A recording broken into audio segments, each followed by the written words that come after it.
legend of Areca nuts and betel leaves. Once upon a time, there were two brothers in the cow family. The older was called Tan, and the younger was Lang. The brothers were as alike as two drops of water. No one in the household could tell who was Tan and who was Lang. Their father had worked hard serving the local people, and so the Home King invited him to the capital, Feng Chao, to receive a reward.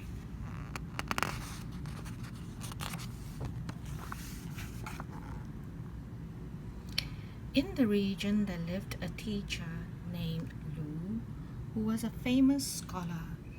The father entrusted Tan to teacher Lu. Later, the father died from a serious illness. Lang followed his brother to the teacher's house. The two brothers were close once again, studying the same books by the same lamplight.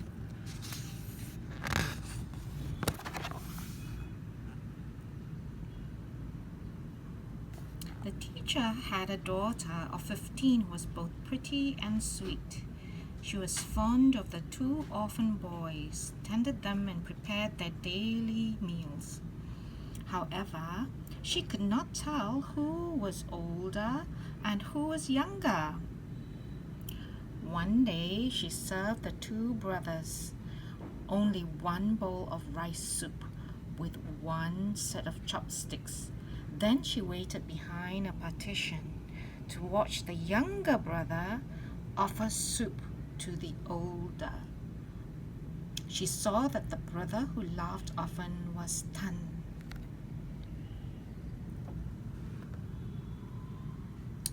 The teacher noticed that Tan was virtuous, generous, and intelligent. He also noticed that his daughter gazed at Tan with special affection, and so he accepted Tan as his son-in-law.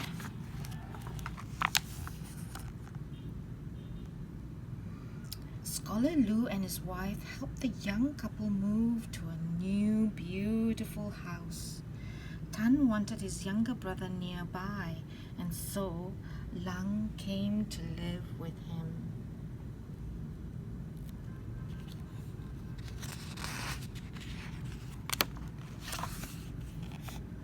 Tan was busier after his marriage because of his new house and family, which brought additional tasks. Lang noticed that his brother spent more time with his wife and less time with him.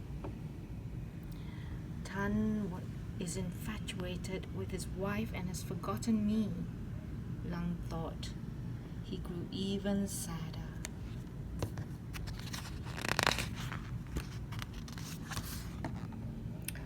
One day, the two brothers finished their hoeing and returned home.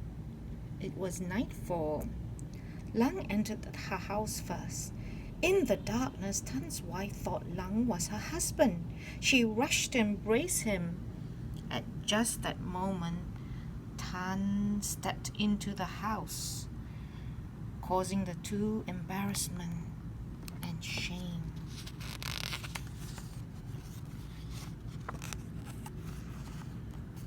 From that day on, Tan pretended to be busy. He had no time for his brother. Day by day, the warm feelings between the two brothers grew cooler and cooler. Lang was sad and angry and ashamed at the same time. He avoided his brother and worked alone. Then one rainy day, when the north wind blew, Lang left home.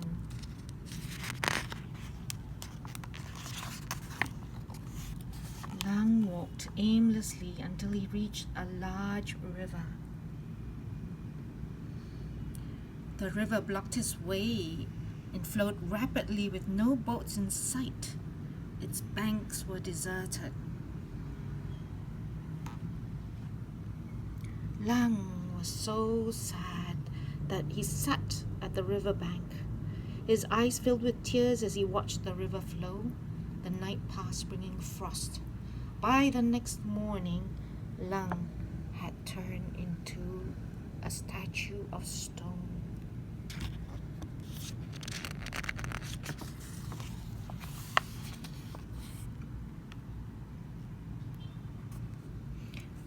Tan waited patiently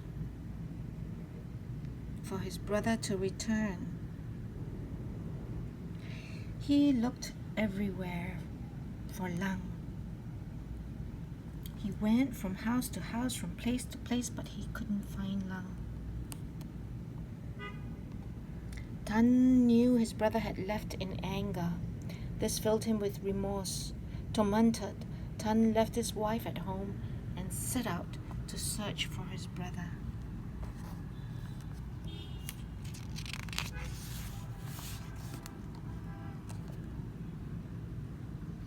Tan followed the same path Lang had taken and reached the wide river. His heart began to beat wildly the moment he saw the statue. Tears rose in his face. Tan sat near the statue and wept. By the following morning, he had turned into a strange tree with a tall, straight trunk and spreading foliage that shaded the statue. Tan's wife grew anxious, waiting for her husband to return.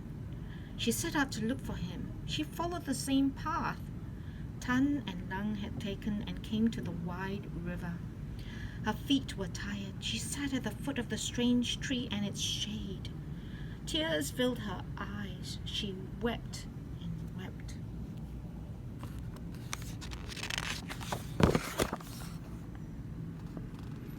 Tan's wife wept herself to exhaustion. Eventually, she turned into a vine entwining the strange tree. Scholar Lu and his wife waited for the three to return. They sent villagers in every direction to search. The villagers all arrived at the river bank. They stopped in amazement at the two strange plants near the strange rock.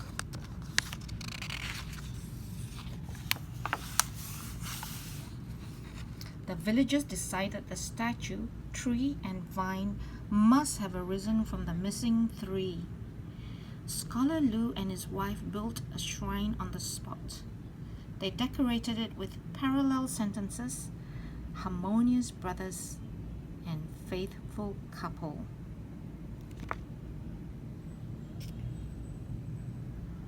Thereafter came a year of great drought that scorched the earth and withered the trees. Only the strange tree and the peculiar vine near the rock remained fresh and green.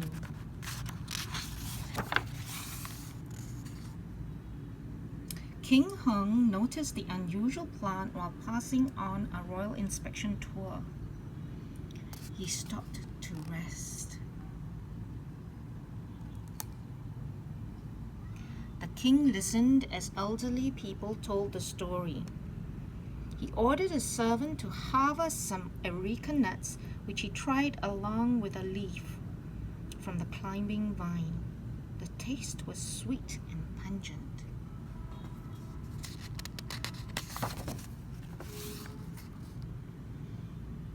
King Hung spat out the juice, which hit the stone statue and turned red like fresh blood. Moved by the story of faithful love, King Hung ordered the villagers to grow the two precious plants and bake the rock to make lime. Since then, the tree has been called Areca and the vine Betel, and the Areca and the Betel has become popular legend.